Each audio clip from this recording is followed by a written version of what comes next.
오늘 우리에게 주실 하나님 말씀은 요한복음 4장 1절에서 14절입니다. 자, 우리 인간은 관계성을 맺고 살아가는 존재입니다. 하나님이 지으신 모든 피조세계가 다 관계를 맺어야지만이 온전하게 살아갈 수 있지만은 특별히 하나님의 형상을 닮은 사람은 유난히 더 하나님의 형상을, 삼위일체의 형상을 닮았기 때문에 관계를 맺지 않으면 인간이 인간으로서 본질적인 행복을 누리지 못하고 살아갑니다. 동의가 되시죠? 신앙을 떠나서도 우리가 관계가 잘못되면 우리가 그렇게 삶이 피폐해지고 힘들어집니다. 여러분이 다 경험할 겁니다. 해왔고 지금 하고 있을 수도 있고 또 앞으로 가면서 그걸 경험할 수 있을 겁니다. 아기가 처음에 태어나면은 눈뜨기 전부터 어떤 따뜻한 숨결을 느껴요. 그 따뜻한 온기를 느낍니다. 그 어느 날 딱 눈 뜨고 어떤 얼굴이 보여요. 그 얼굴을 보고 엄마라고 부릅니다. 또 어느 날 갑자기 까르르 까꿍 꾹꿍 까꿍 까꿍 하는 소리가 들리기 시작합니다. 그래서 그 소리를 이렇게 매일매일 들려서 쳐다보면서 그 사람을 보고 아빠 까꿍이가 옛날에 처음에 저 아빠 그럴 때 아빠 그러지 않고 한 자씩 했어요. 아빠 그럼 못하고 아빠 하면은 안 해요. 그래서 아빠를 인지해요. 그럼 아빠와 관계를 맺습니다. 그 다음에 또 형제들이 있으면 동생이 태어나요. 쌍둥이가 태어났어요. 희성이가 그 아이를 보면서 또 엄마, 아빠 또 다른 새로운 관계. 그 나름대로 얘기를 들어보면 애도 자 관계 설정이 되더라고요. 동생 딱 그 있어요. 내 동생이 태어났구나. 그렇게 하고 점점점 범위가 확장이 돼요. 관계가 이제 뭐 사촌, 그 다음에 학교 가면 학교 친구들 이렇게 해서 점점 관계를 많이 맺으며 살아갑니다. 그런데 사실은 관계를 맺고 살아가는데 우리가 결정적으로 인간하고 관계를 맺고 살아가는 게 너무 힘들다. 이게 사실은 이제 관계가 많아지면 많아질수록 그런 것이 커지긴 하는데 실제적으로 관계 때문에 제일 힘들어하는 게 사람들 얘기가 결혼하면서부터래요. 왜냐하면 결혼하면서부터는 개인 대 개인이 아니라 가정과 가정, 가문과 가문. 그러니까 내 의지와 상관없이 얽히고 설키는 맺어지는 관계 형성들이 있단 말이에요. 그래서 결혼한 어떤 사람들은 관계 잘 맺고 있다가 결혼한 뒤부터 갑자기 인간관계가 싫어지는 사람도 있대요. 어떤 사람은 그전부터 있지만은 특별히 우리나라 같은 이런 문화 속에서는 여자분들이 결혼한 다음에 관계 형성이 더 싫어지는 게 많잖아요. 싫어져요. 근데 그럼에도 불구하고 사람이 살아가려다 보면 어쩔 수 없이 관계를 맺고 살아가요. 근데 그게 싫어요. 그러다 보면 어떤 일들이 벌어지죠? 사람 대인기피증이 생겨나요. 이건 결혼하기 전서부터 이게 분명히 사람이 살아간다는 게 관계와 관계를 맺고 살아가야 되는데 실제적으로 우리가 경험해보면 그런 게 있잖아요. 관계를 맺는다는 건 뭐냐면 나의 삶과 상대방의 삶이 겹치는 거예요, 지금. 겹치는 부분에 있어서는 서로 간에 오픈을 해야 돼요. 노출을 해야 돼요.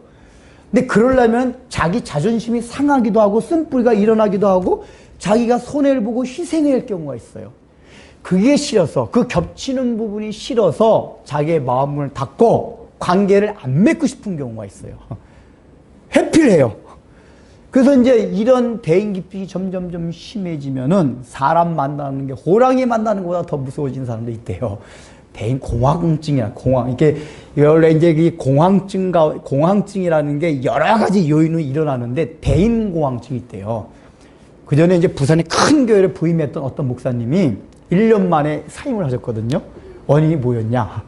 대인 공황장애증인데 그 공황장애증의 가장 큰 요인이 뭐냐면은 대인, 사람을 볼 때 공황장애. 그 사람들이 누구냐? 그 교회 성도들. 그런 공황장애가 일어나가지고 그 교회를 1년 만에 사임했어요. 그분이 한 5년간 목회를 쉬었다가 다시 이제 그거를 치료받고 나서 이제 목회를 다시 하신다고 그러더라고요. 그래서 이제 우리가 하는 얘기가 얼마나 그 교회에서 여러 가지 힘들었으면은 대인 대인 기피증을 넘어서 공황증까지 됐을까? 이제 이렇게 이제 얘기를 했지만은, 어렴풋이 그냥 어느 정도는 이렇게 추측이 돼요. 너무 힘들었겠다. 그냥 사람 만나는 게 호랑이 만나는 것보다 더 무서워질 거예요. 더 부담스럽고. 근데 우리가 살아가면서 대인기피증이 있다. 근데 이제 제가 뉴스를 보니까 오늘날의 현대인들이 50% 이상이 대인기피증이 있대요. 크고 작고 강도의 차이는 있지만 그게 다 있다 그러더라고요. 그러니까 뭔가, 왜냐하면 그게 역설적인 얘기인데, 오늘날에는 이렇게 관계로 맺어진 이 설정된 것도 굉장히 많이 있거든요. 특히 SNS 같은 게 발달되면서. 근데 그게 많아지면 많아질수록 자기가 오픈되는 게, 노출되는 게 많다 보니까 그거에 비례해서 상처를 많이 받는다는 거예요. 그러니까 자기가 상처를 많이 받다 보니까, 사람들하고 관계 맺는 게 싫은 거예요. 이 사람하고 내 관계를 맺었다가 내가 상처받으면 어떡하나? 또 반대로 거꾸로 내가 저 사람한테 상처를 주면 어떡하나? 이런 여러 가지 복잡다단한 마음과 근심, 걱정 때문에 사람을 만나는 게 두려워지고 부담스러워져요. 여러분들 마음에도 그런 거 혹시 좀 다 있지 않나요? 그런 게요? 근데 그런 대인 기피증이 있는 사람들이, 그게 사실은 본인도 의지에 상관없이 그런 마음이 드는 거거든요. 왜 그런 마음이 들까요?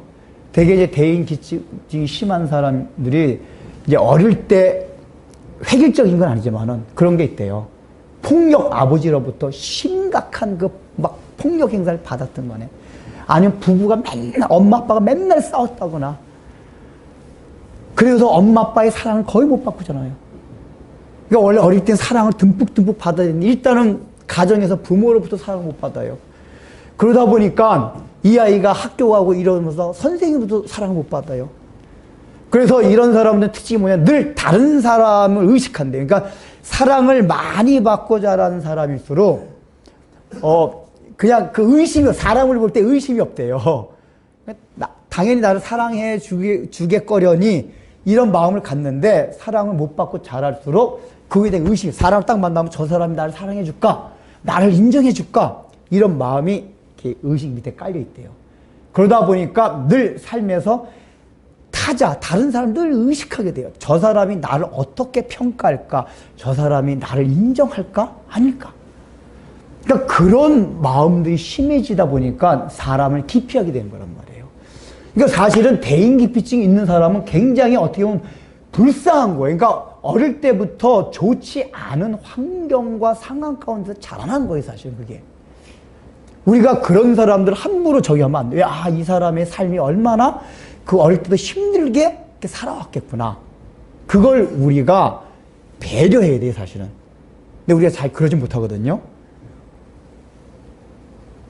그러니까 그런 마음들이 상처가 되어서 성년이 되어도 계속해서 사람을 기피하게 됩니다. 사람 만나는 게 두려워요. 부담스러워요. 안 만나서 고독하고 외롭긴 하지만 그게 더 나아요, 차라리. 괜히 고독하고 외로워서 만났다가 상처가 더 커져요. 내가 손해보는 게 더 많아요, 삶에서.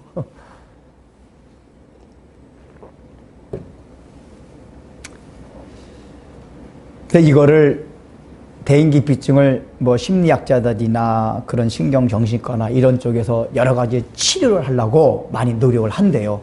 그럼에도 불구하고 완전한 치료가 없대요. 완전 치료가 없습니다. 왜냐하면 그거는 근본적으로 그 마음 밑바닥에 깔려있는 쓴뿌리, 이걸 해결돼야 되는데 심리학이나 그런 신경정신 이런 학문 쪽에서 그걸 해결할 수가 없어요. 근데 오늘 성경을 보면은 그런 대인기피증을 걸린 어떤 한 여인이 나오고, 그 여인을 예수님께서 찾아가셔서 치유하는 이 장면이 오늘 본문에 나옵니다. 그러니까 우리가 오늘 읽은 이 본문은 교회 몇 년 이상 다녔으면 대부분 다 잘 아는 본문들이에요. 잘 아시죠? 수가성 여인 얘기 잘 알아요. 근데 이 여인이 대인기피증이 있었던 걸 어떻게 알 수 있냐면은 6절, 7절 한번 보겠습니다. 6절, 7절 한번 같이 읽어보겠습니다. 시작.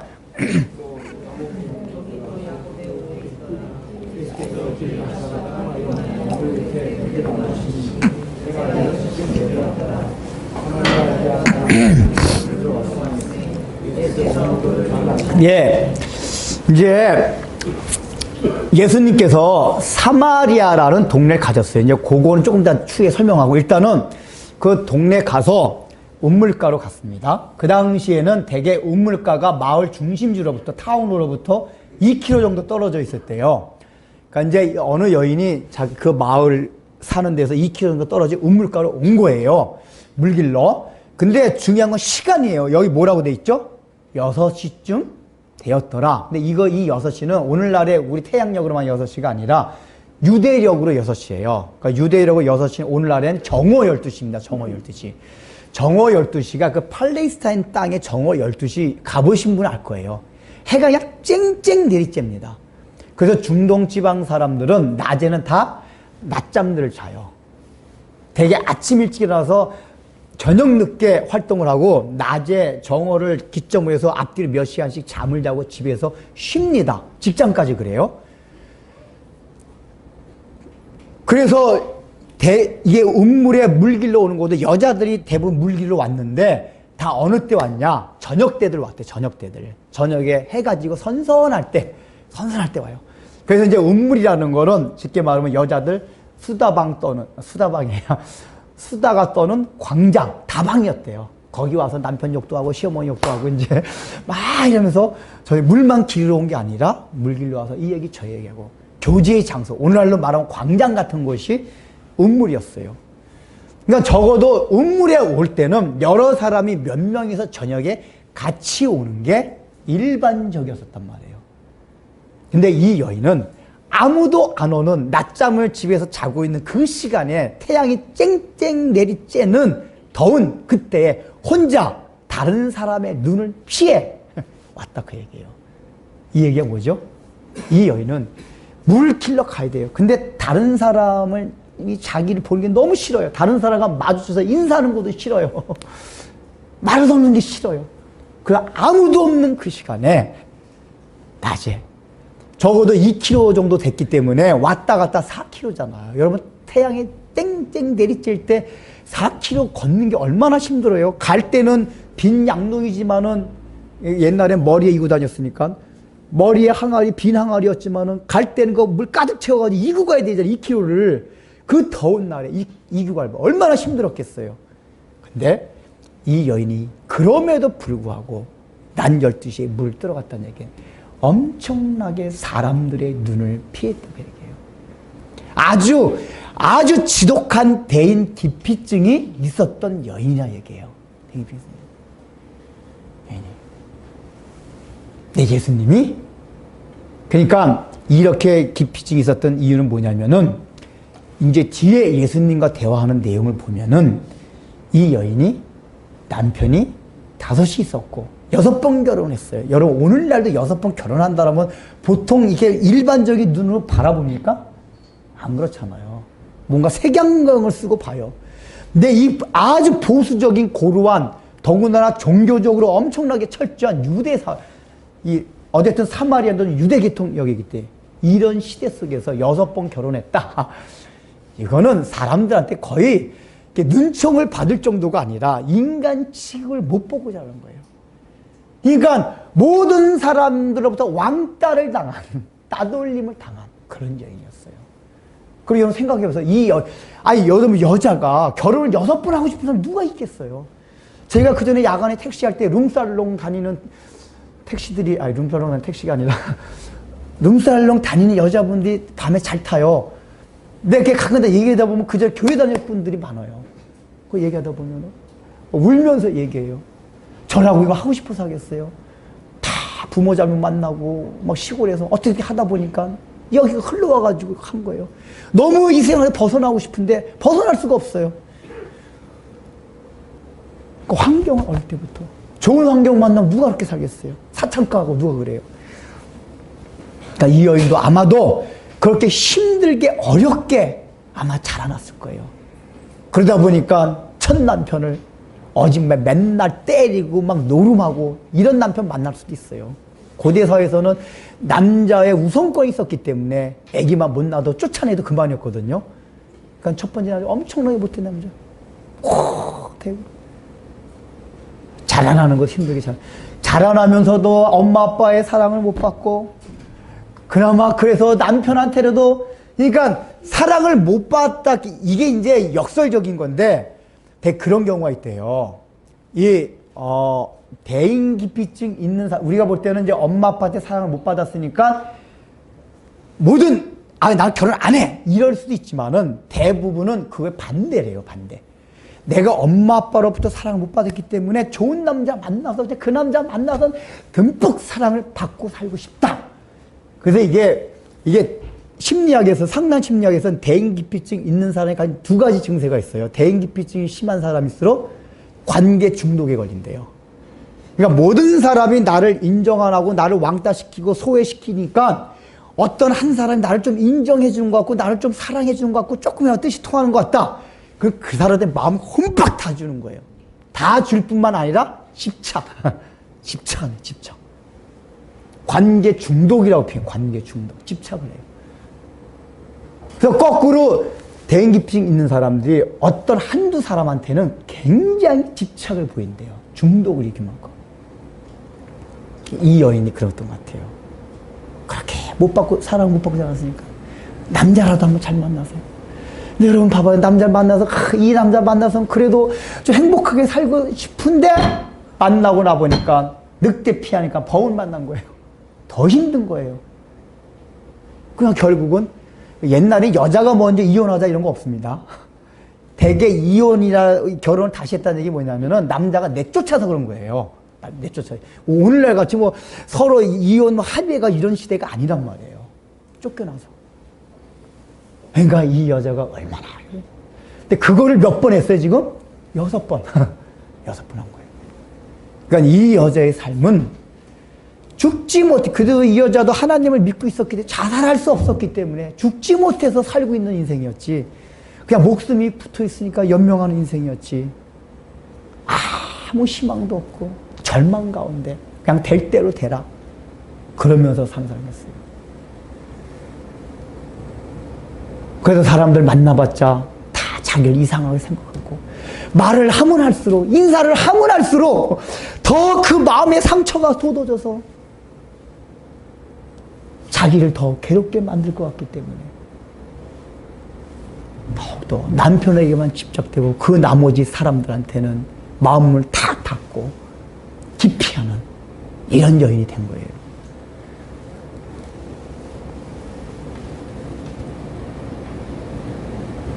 여러분, 그런데 이런 여인을 예수님께서 찾아오셨어요. 여러분, 이제 우리 앞에 니고데모 얘기가 나오잖아요. 니고데모는 예수님을 찾아왔습니까?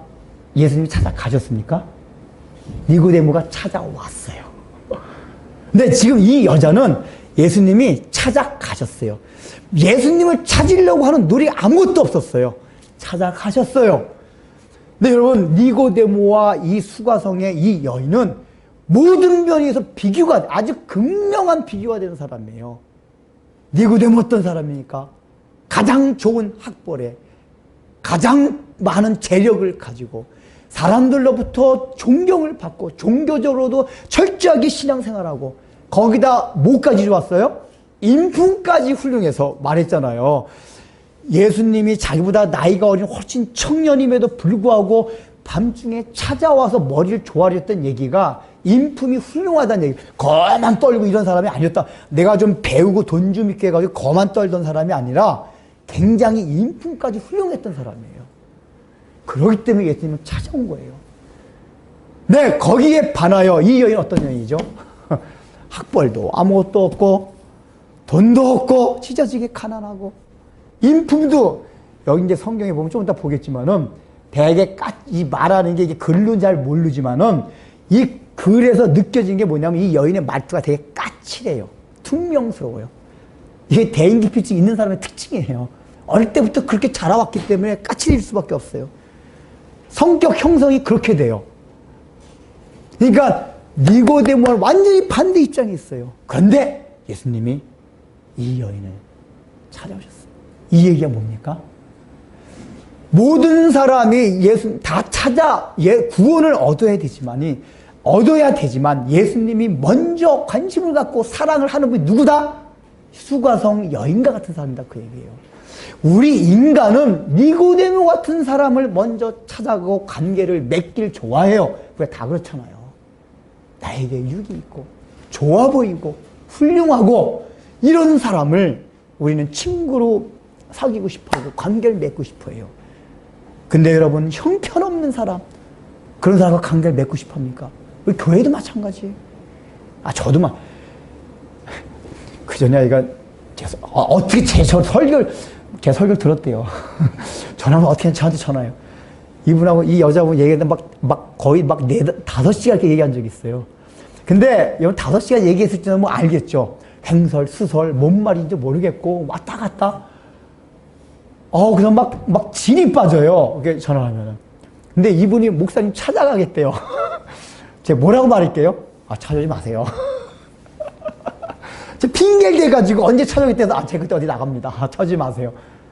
이 마음이 뭐냐면, 이미 전화상으로 제가 딱 느낀 게, 이 여인이, 그 여자분이, 그냥 이렇게 평범하다는 게 평범한 높다는 얘기가 아니라, 굉장히 뭔가 밑바닥 인생에서 힘들고 인생의 질곡 가운데서 여러 가지 있어가지고 정신적으로도 온전한 정신이 아닌 그런 여자로 딱 제가 이렇게 판단이 됐단 말이에요. 그냥 그런 여자분을 만나서 이렇게 관계를 맺고 만나기까지 해봐요. 그럼 또 관계가 더 깊어지잖아요. 저도 부담스럽더라고요. 이런 분 만나면 또 매일마다 나 찾아와가지고 목사님하고서 맨날 3-4시간씩 얘기하자면 어떡하나. 목사인 저도 그런데 여러분 어떻겠어요? 다 우리 인간의 본성이에요. 그런데 예수님은 이런 여인을 찾아간 거예요. 이게 인간적으로도 이렇게 밑바닥 인생이었지만 거기다가 어떤 여자예요? 사마리아. 여러분 보세요. 여기 성경 일부러 사마리아를 반드시 통과해야 하는지라 must 이렇게 나온 게 뭐냐면은 예수님의 마음이 원래 유대인들은 우린 건 다 잘 알고 있죠. 그러나 모르는 분을 잠깐 설명하면은 원래 사마리아인이 누구였습니까? 원래 한 혈통이에요, 이스라엘. 근데 솔로몬 이후에 남북으로 갈라졌어요. 남쪽은 유다 지파와 베냐민 지파, 남쪽 유다가 되었고 남만 북한과 같이 북쪽은 열 지파가 돼서 북이스라엘이 됐어요. 근데 그 북쪽 이스라엘이 아수르한테 먼저 망했어요. 근데 이 아수르 사람들이 통원 정책을 썼어요. 이 유대인들은 혈통이 보존되면 맨날 종교적으로 그래가지고 안 된다. 해가지고 강제로 이방인들하고 결혼시켜가지고 혼혈아를 만들어 버렸단 말이에요. 이게 남쪽의 유대인들로 봐서는 가장 더러운 행동들이었어요. 저놈 새끼들은 하나님의 백성들이 시킨다고 해가지고 아수르 정책에 의해서 다 혼혈아가 됐다. 그래서 이방인보다도 더 미워하고 개같이 여기고 사람같이도 아니 여기는 게 사마리아인들이었어요. 그래서 유대인들은 원래 지금 예수님이 지금 예루살렘으로부터 북쪽 갈릴리로 가는 거잖아요. 그러면 원래 정상대로 간다면 중간에 사마리아 지역이 있기 때문에 그걸 통과해야 되는데 모든 유대인들은 어떻게 갔냐? 이렇게 돌아서 직통하면 지름길인데 지중해 쪽으로 요단강 건너서 요단강 동쪽으로 해서 다시 요단강 건너와서 이렇게 먼 길을 돌아갔어. 왜요? 사마리아 사람들과 말도 섞지 않고 얼굴도 안 섞고 싶었어. 아예 보고 싶지 않아서. 완전히 유대인들 왕따 당했어요. 그러니까 사마리아인들 마음은 어떻게 했어요? 저놈 새끼는 우리 맨날 왕따 시키고 우리 소외시키고 우리 미워하는. 그러니까 사마리아인들은 또 반대로 유대인들만 보면 미워 죽겠는 거예요. 그래가지고 우리가 강제로 그랬냐? 아수르가 막 우리 강제로 혼인시켜서 그랬지. 서로 미워하는 거예요. 그래서 여기서 보면은 제자들이 다 밥 사러 갔을 때, 그 당시에 음식이 바로 옆에 있던 게 아닙니다. 밥 사러 아무도 없을 때 예수님 딱 만나셨어요. 왜냐? 이 성경에 왜 그걸 기록하고 있냐? 아마 제자들이 있었으면 제자들 유대인이기 때문에 아니 주님 무슨 말씀? 사마리아 여인을 만나다요? 하면서 막 만류를 했을 거란 말이에요. 그래서 예수님이 제자들이 아무도 없을 때 딱 이렇게 만주는 거예요. 그러니까 이 여인의 개인적인 상황도 그렇지만 거기다가 사마리아 여인, 유대인인 청년이 사마리아 여인을 만나러 갔다. 이게 그 당시에 뉴스가 있었다면 9시 뉴스에 뜰 만한 그런 유대 청년 예수가 사마리아를 통과해서 그 사마리아 여인에다가 거기다가 밑바닥 인생 사창가 여자 한 여인을 만나다. 일면 머리 기사에 탁 뜨는 그런 뉴스거리였단 말이에요. 이게 우리 그냥 평범하게 읽지만은 엄청난. 예수님이 그걸 한 거예요. 이 얘기 뭐죠? 예수님이 그 여인에게 얼마나 관심과 사랑을 가지고 있었냐 그 얘기예요. 물론 예수님은 니고데모도 사랑하셨어요. 그러나 순서적으로 이 여인을 먼저 찾아가셨잖아요. 그런 모든 오해와 가십거리에도 불구하고 찾아갔어요. 우리는 이걸 통해서 먼저 우린 교회라는 거, 복음은 가장 소외되고 가난하고 사회 밑바닥을 걷고 아무도 알아주지 않는 그런 사람에게 먼저 가야 되고, 예수를 믿은 사람들은 그런 사람들과 먼저 관계를 맺어야 된다 그 얘기예요. 오늘날 우리 교회가 그렇습니까? 사랑 같지 않은 사람과 관계를 맺기 싫어해요. 우리가 다 그렇잖아요. 아까 제 말씀 드렸지만 일단 소외 당하고 있는 것도 그렇지만은 우리 자신 스스로가 가장 소외된 사람들한테 찾아갑니까? 도무지 말만 하면 횡설수설 하는 사람은 말하고 싶습니까? 근데 예수님이 이걸 보여주시는 건 너희가 구원을 받았느냐? 그러면 너희들도 나같이 가장 소외된 사마리아 여인과 같은, 니고데모 찾지 말고 사마리아 여인 같은 걸 찾아가요. 우리는 이걸 통해서 우리가 마음에 얼마나 반성하고 생각해야 하는지 몰라요. 우리의 마음 상태가 어떤가.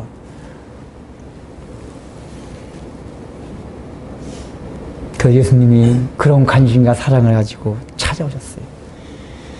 그래서 드디어 이제 이 여인과 대화가 시작이 됩니다. 대화 시작이 돼요.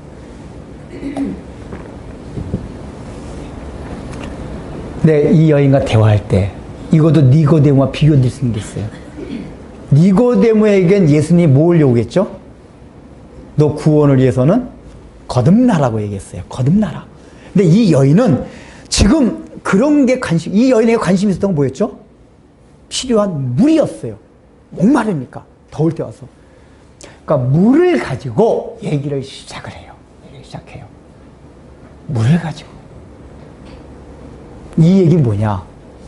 우리가 하나님이 우리에게 다가오시는 방법이, 구원을 주시는 방법이 천양지차다 그 얘기예요. 근데 천양지차인데 획일적이지가 않아요. 근데 중요한 건 뭐냐? 그 각 사람의 마음의 상태와 상황과 수준에 따라 우리 하나님께서 머리를 숙이시고 그 사람 수준에 맞춰서 오셔가지고 우리를 만나주시고 구원해 주신다 그 얘기예요. 그러니까 여긴 여인이 지금 물에 대한 갈급하니까 물을 달라고 하면서 물을 매개체해서 대화를 시작해요.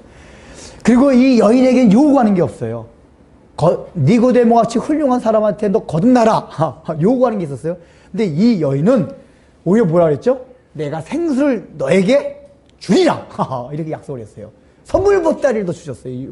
뭐를 바라시는 게 아니라 주셨어요. 이게 뭐죠? 이 여인은 요구할 만한 수준이 아니었기 때문에 그렇단 말이에요. 이 여인 상태가. 이게 우리 하나님이 얼마나 우리를 대할 때 인격적으로 대하시는 이걸 알아야 돼요.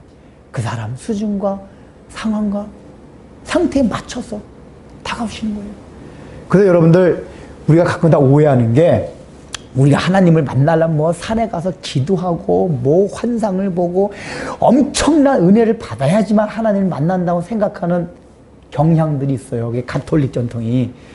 물론 그렇게 해서 하나님 만난 경우도 있지만은 오늘 이 여인은 그냥 물 들어왔다가 기도하는 가운데가 아니었어요.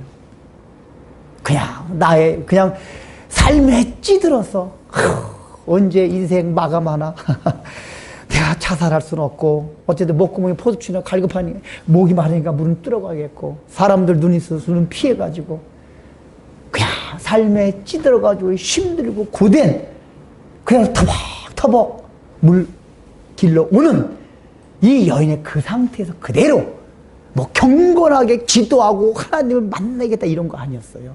산기도 가고 기도 가고 다녔어요. 이런 가운데 예수님 오셨어요. 일상의 삶 가운데. 일상의 삶. 엄청난 그런 가운데 예수님이 만나주고 오신 게 아니란 말이에요.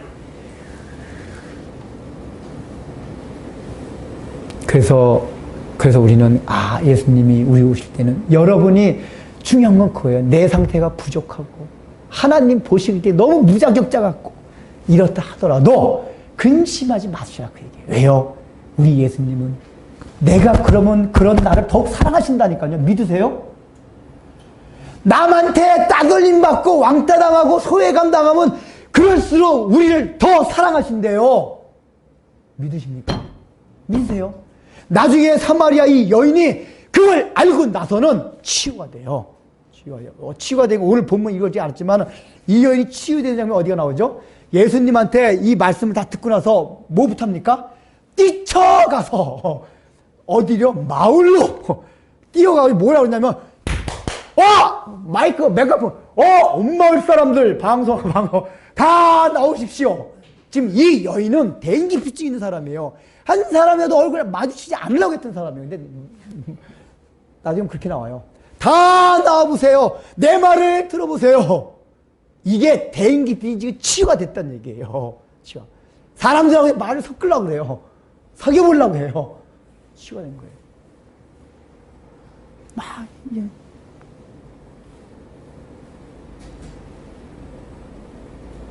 근데 이 여인이 그 예수님을 만나서 어떤 과정에 의해서 그 치유됐냐 그 얘기예요. 이제 여기 대화를 보면은 예수님께서 일단은 여기 이게 원문상의 이게 글의 뉘앙스들을 보면 실제적인 상황 속에서는 여자가 굉장히 예수님을 경계하고, 안 그래도 사마리아 여인들은 유대인을 경계하는 편이고, 이 여자는 대인기피증이 심했기 때문에 더더욱 경계했을 거란 말이에요. 갑자기 저기 유대인이 사마리아 땅에 왜 있지? 거기다 대낮에 돌아다니는 시간이 아닌데 웬 유대인 청년이 저기 있지?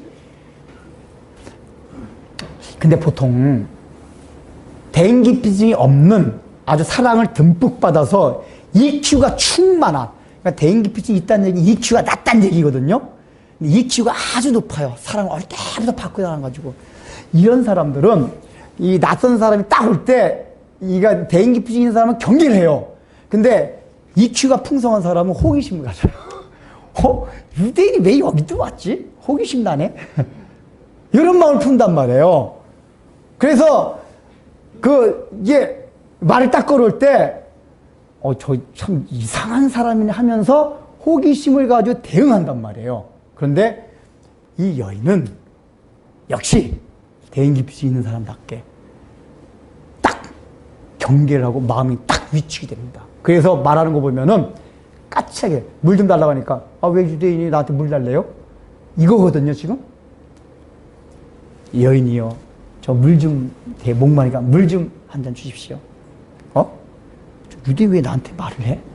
이상하네. 저것도 나한테 저 이상하게 하려는 거 아니야? 마음을 더 가져간 거예요, 더 가져간. 근데 예수님께서 더욱 부드럽게 말씀을 하세요. 이어가지고. 다른 말로 물에 가서 얘기를 하세요. 그때 이 여인이 느꼈던 게 뭐였을까요? 지금까지 살아오면서 남편조차도 나를 인격적으로. 그때 예수님이 눈빛이 어땠을까요? 성경이 기록하지 않았지만 굉장히 사랑 어린 눈으로 바라봤을 거예요. 이렇게 사마리아에 찾아갔다는 얘기는 사랑의 눈을 가지고, 여인이요, 이 여인이 자기를 지금까지 이렇게 나를 인격적으로 대해준 사람이 없었어요. 그걸 보면서 마음이 녹기 시작하는 거예요. 먼저 와서 말을 섞는 사람이 없었어요. 거기다 나중에 보니까 예수님이 자기 과거까지 다 알잖아요. 과거까지도.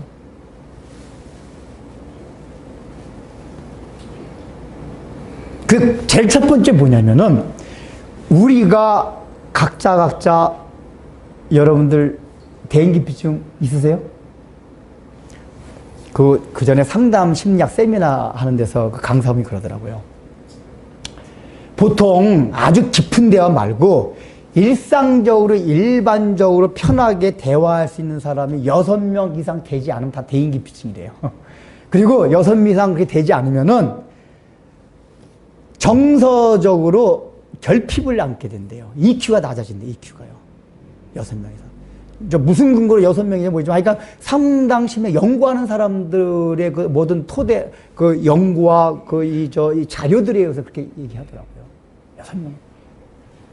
근데 우리가 의외로 아주 깊은 얘기까지는 안 한다 하더라도 그나마 어느 정도 마음을 터놓고 얘기할 수 있는 사람 6명 안 되는 사람 굉장히 많아요. 오늘날엔 부부끼리도 그렇게 얘기 못한 경우 많잖아요. 그나마 부부가 가장 마음을 터놓고 얘기할 사이임에도 불구하고 그렇지 못한 부부도 있거든요. 6명까지. 아, 여러분 6명 됩니까? 6명 안 되면은 EQ다 미달이에요. EQ가. EQ가. 6명이 안 됐다는 얘기는 또, 내가 자라오면서 쓴뿌리가 많고 상처가 많구나. 이거예요, 사실. 그러니까, 우리,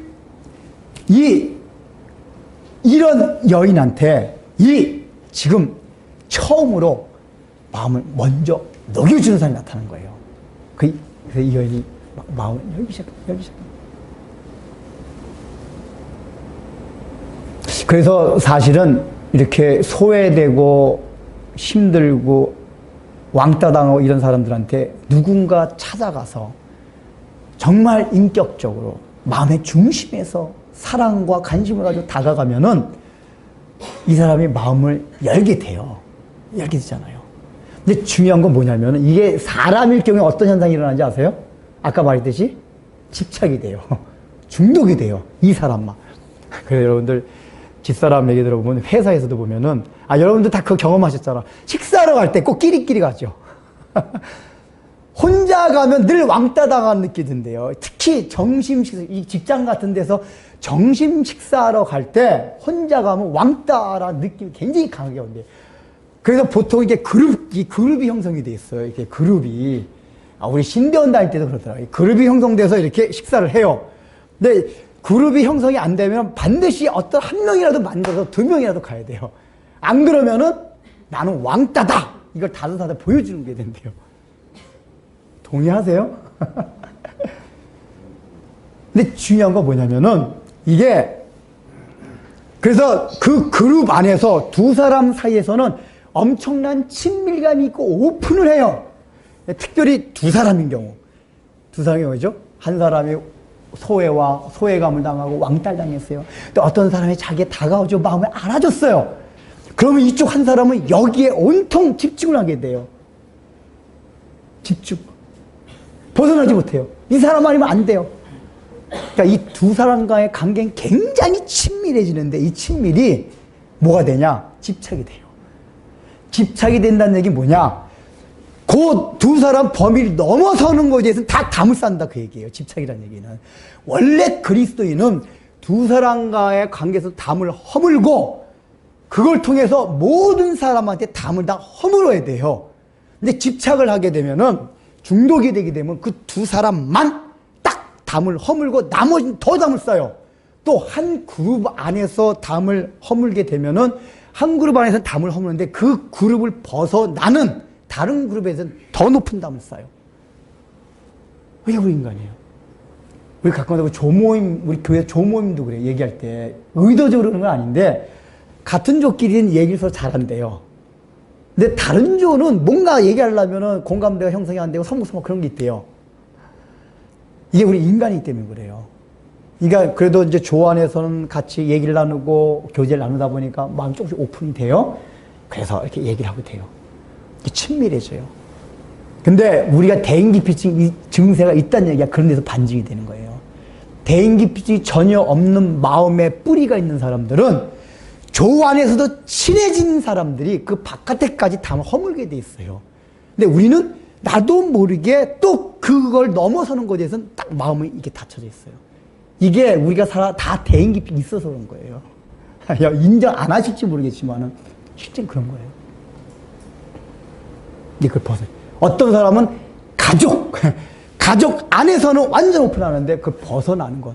그 세상은 그렇죠. 요즘은 젊은 부부들은 부부끼리는 정말 친하더라고요. 옛날에 부부들은 막 폭력적인 아빠의 막 나쁜 남자가 많았는데 요즘은 얘기 들어보면 집사람 얘기 들어보면 요즘에 젊은 부부들은 엄청나게 탁살이래요. 직장도 절대로 늦게 가고 그런 거 없고 가정사 다 해가지고 막 전화하는 것도 보면은 집사람한테 징글징글 할 정도 그렇대요. 해가지고.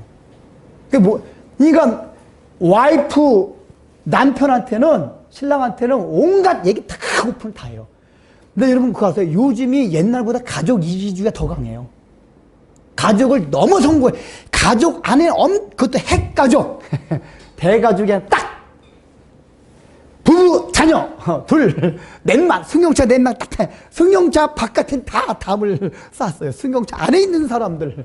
옛날엔 그나마 대가족이라도 있어가지고 시부모에 뭐에 그냥 장인사 그 안에 요즘은 핵가족 안에서만 딱 오픈. 나머지는 다 담을 쌌어요. 중독이에요. 중독. 집착이에요. 집착 아닌데요? 왜 집착이 아니에요? 그걸 벗어나서 우리가 대하는 태도를 보면 이게 집착이지 아닌지 알아요. 그 사람들한테도 마음이 열리면 집착이 아니에요. 그러나 열리지 않으면 우리는 집착하고 있는 거예요. 우리가 그런 걸 조심해야 돼요. 그래가지고. 근데 그러니까 사람이 한 명 다가올 땐 그래요. 근데 여기 누구죠? 다가간 사람이? 예수님이었어요. 하나님이셨어요. 하나님이셨어요. 그래서 이 여인이 그러면서 예수님이 취하는 바가 처음에는 인격적으로 사랑을 느끼게 만들었어요. 그래서 이 여인이 신난 거예요. 이제 막 말하기 시작하는 거예요. 예수님하고. 야, 나를 알아주는 사람이 있네? 나랑 말을 섞으려는 사람이 있네? 나 왕따 아니네? 해요. 아마 예수님이 인간이셨으면은 또 남편, 6째 남편 대신 예수님이 7째 남편이 됐을 거예요. 아마 이 여인한테는. 근데 예수님이 인간이 아니셨어요. 그리고 결정적인 게 뭐냐? 예수님이 이 여인 취하는 방식이 내 남편을 데려오라 그래요. 지금 이 여인의 쓴뿌리가 다른 사람들한테 노출되기 싫고 말하기 싫은 가장 큰 아킬레스건이 뭡니까? 6번 결혼한 거예요. 6번 결혼한 거. 저 음탕한 년, 저 무슨 막 벌레가 이런 소리 듣게 돼. 6번 결혼한 거. 근데 그게 다 상처잖아요. 이게 일반 상담 심리학하고 예수님의 치유 방법이 다른 거예요. 상담 심리학에서는 뭐죠? 그걸 자꾸만 덮어요. 상처들, 쓴뿌리들. 근데 이거는 다른 환경 만나면 또 쓴뿌리가 일어나요. 여러분 다 경험하셨잖아요. 일반 상담 심리학에서 말하는 게 치료법들은 일시적으로 해결이 되는데 또 다른 환경 만나면 또 돋아나요. 근데 예수님의 치유 방법을 보세요. 어떻게 하죠? 내 남편을 데려오라. 거기다 뭐까지 말씀하시죠? 저 남편. 왜냐하면 이 여인이 저 남편이 없는데요. 그러니까 왜냐하면 그 남편도 정식 결혼한 남자 아니란 얘기예요. 기둥서방 같은 경우에 기둥서방. 저 남편이 없는데요. 예수님 그때 옳도다. 너 남편이 없다. 너가 지금까지 5명의 남편이 있었지만 지금도 내 남편이 아니냐. 이 얘기 뭐죠? 5번은 결혼했지만 제대로 된 결혼이 아니라 기둥서방 같이 그렇게 살다가 헤어지고 지금 마지막 6번 살고 있다. 예수님 그렇게 지적을 한 거란 말이에요. 이게 심리학적으로 보면 아주 안 되는 거예요. 남의 상처를 완전히 그냥 갈갈이 찢어놓는 거 아니에요. 사람의 마음을. 그렇지 않나요? 예수님의 이걸 도단하겠어요. 그 마음 깊은 곳에 있는 맨날 다른 사람을 피해서 다니는 그거. 위축. 수치심. 이 가진 여인의 그 아킬레스건이 그거였는데 예수님은 그걸 건드린 거예요. 그거를. 뇌관을 그냥. 이게 예수님 치유의 방법이었어요. 그게 중요합니다. 예수님이 어느 날 여러분들을 찾아가십니다. 사람한테 받지 못한 사랑, 따뜻함. 잘 들어보면 예수님이 여러분 문 밖에서 녹화하는 소리가 들립니다. 해야. 근데 우리가 삶에 찌들리다 보니까 EQ가 낮아서 하나님에 대한 EQ가 낮아서 우리는 늘 까칠해요. 뭐요? 왜 두들겨요? 까칠해서 그러려고 그래요. 그럼에도 불구하고 우리 주님께서는 계속해서 문을 두들겨요. 잘 들어보세요. 그래서 따뜻한 성경을 통해서 말씀을 통해서 따뜻한 주님의 음성이 들려요. 그럴 때 우리의 마음이 녹아지. 사람들은 나를 인정하고 왕따시키고 소외시키고 자기 편의대로만 하지만 다 끼리끼리 노지만 우리 하나님은 나를 사랑하시는구나. 나를 인격적으로 대하는구나. 예, 느껴질 때가 있어요. 그럴 때 중요한 게 있어요. 여러분 자신을 완전히 오픈해야 돼요. 주님은 뭐라고 말? 우리의 쓴뿌리를 계속 건드. 성경이 다 그거잖아요. 우리의 쓴뿌리들, 죄악의 뿌리들을 막 건드려요. 너 깊은 곳에 있는 거 다 끄집어내게 만들어요. 그래서 그거를 고백하게 하는 거예요. 하나님,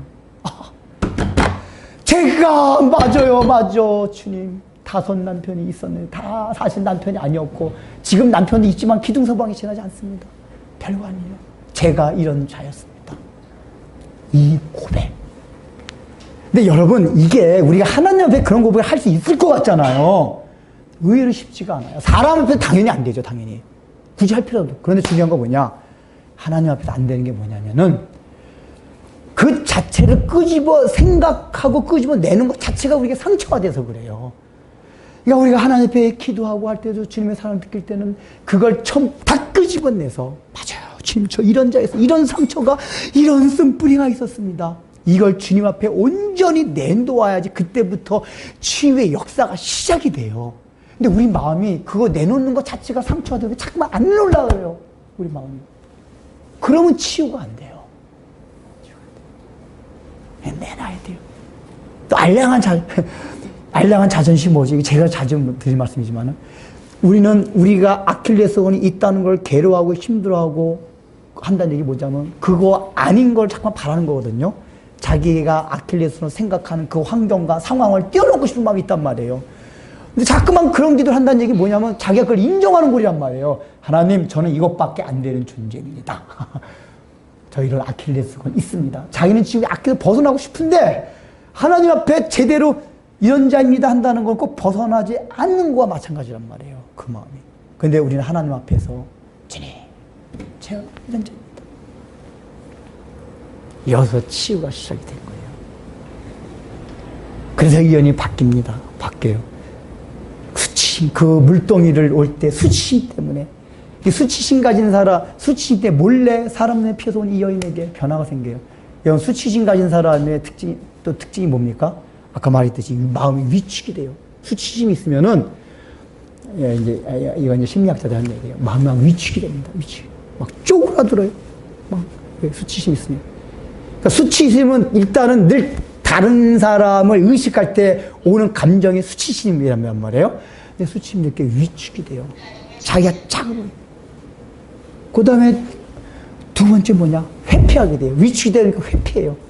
그래서 이게 더 극단으로 심해지면은 사람을 회피할 뿐만 아니라 웬만한 상황, 환경 다 회피하고 싶어요. 여러분, 그런 경험한 적 없으세요? 이게 사람하고 이렇게 사람의 깊이가 심해지다 보면은 웬만하면 막 이렇게 새로운 이렇게 환경을 굉장히 두려워하게 돼요. 새로운 환경을. 그 두려워하는 게 기피하는 거란 말이에요.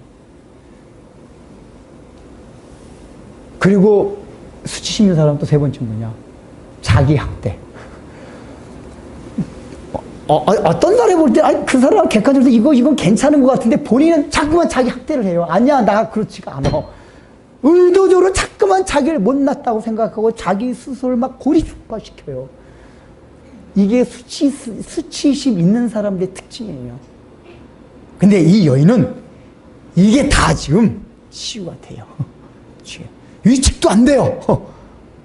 갑자기 마음이 막 쪼그라들 때 갑자기 확 넓어져서 담대하게 마을 광장 앞에서 막 떠들어대요. 회피를 하지 않고 자기 학대도 안 해요. 자기 학대도 안 해요. 나는 하나님으로부터 이런 사랑을 받았구나. 그래서 오늘 마무리하겠습니다. 오늘 예수님께서 이 사마리아 수가성 여인에게 찾아가셨던 것처럼 먼저 우리가 예수님을 정말 만났는지 한번 생각해 보십시오. 수가성 여인처럼. 아니면 우리는 아직까지 니고데모와 같이 예수님을 만나려고 하는 사람은 아닙니까? 수가성 여인처럼 예수님을 만나고 싶어야 됩니다. 그러기 위해서는 우리 주님께서 우리의 마음의 문을 여는 녹화는 소리 잘 들으셔야 돼요. 그럴 때 주님이 정말 나를 따뜻하게 인격적으로 이 세상에 처음으로 나를 왕따 안 시키시고, 사람들은 내가 왕따 당할 거리 없음에도 불구하고, 요즘은 사람 더 악해지는 게 뭐냐면, 옛날에 왕따 당할 거리가 있을 때 왕따 당했잖아요. 근데 요즘은 시대가 얼마나 폐역하고 악한 시대인지, 왕따 당할 거리가 없는데도 왕따 시키는 이런 악랄한 시대예요, 시대가. 이게 이제 제 다음 주에 더 할 텐데, 왕따 당하는 게 왜 문제냐면, 하나님이 원래 죄 자체가 하나님과 우리의 관계가 깨진 거거든요. 관계가 깨진 게 죄악의 본질들이에요. 근데 이 예수님은 지금 관계를 회복시키기 위해서 오셨어요. 관계를. 그래서 인간이 서로 간의 관계를 다 깨버리고 담을 쌓고 하는, 왕따시키는 게 아주 하나님 앞에서 볼 때는 무지막지한 극렬한 죄악들이에요, 사실 다. 예. 아주 저질스러운 죄악들이에요. 우리는 절대로 그런 일이 있으면 안 돼요. 그리고 우리 자신도 그런 일, 악한 시기 때문에 그걸 당할 수가 있어요. 여러분 잘못하지 않아도, 이 수가성경까지 이렇게 살지 않아도 왕따를 당할 수, 소외감, 막 사람들이 그렇게 시킬 수가 있어요. 그럴 때 우리 주님께서 두드리는 문소리를 들으세요. 똑똑똑똑. 애야, 그래도 난 널 사랑한다. 널 찾아왔다. 그리고 내 자신에 있는 상태 그대를 우리 주님 앞에 다 먼저 오픈하세요. 사람들 먼저 주님 은혜자입니다. 그럴 때 우리 마음에 말로 닿을 수 없는 치유 역사가 일어납니다. 그리고 이 여인이 환경적으로 지금 잘 됐다는 얘기가 뒤에 없어요. 환경이 바뀌었다는 얘기가 아니라 이 여인이 변화되니까 환경 자체도 다 변화된 것이 되는 거예요, 나중에는. 그리고 이 은혜를 받으셨습니까? 그러면 우리들도, 여러분들도 이제는 예수님과 같이 하나님과의 관계를 텄기 때문에 담을 허물어요. 여러분 가정서부터, 부부서부터, 또 부모와 자식 간서부터 시작해서 담을 허무십시오. 담을 허물어야 돼요. 그리고 그 담을 허물기 위해서 내가 낮은 자리로 내려가야 돼요. 낮은 자리로 내려가야 돼요. 그 사람 수준에 맞춰야 돼요. 그리고 교회에서도, 우리가 사회에서도, 친구 간에서도 나한테 해를 끼치려고, 나한테 이득이 없을 것 사람, 내가 같이 딱 삶이 겹치면은 뭔가 내가 부담스럽고 이런 사람들에게 의지를 가지고 겹치십시오. 겹치세요. 그러면 의외로 나중에 결과가 내가 생각했던 것 같이 두려운 일, 부담스러운 일, 이게 오지 않아요. 처음엔 그런 게 올 것 같은데 실제로 겹쳐서 주님의 말씀을 듣고 나가면은 그러지 않아요. 적극적으로 해보세요. 적극적으로. 그럼 치유가. 그럼 나도 치유되고 저 사람도 치유가 되고 그게 하나가 되고, 이 두 사람이 치유가 되면 또 그 옆에 있는 한 사람이 돼요. 세 사람 되고 네 사람 되고 다섯 사람. 이래서 모든 관계가 다 담이, 우리 사이에 막힌 담들이 허물어지고 원래 하나님께서 우리가 허락했던 하나가 되는 관계, 이게 우리 안에 풍성일 것입니다.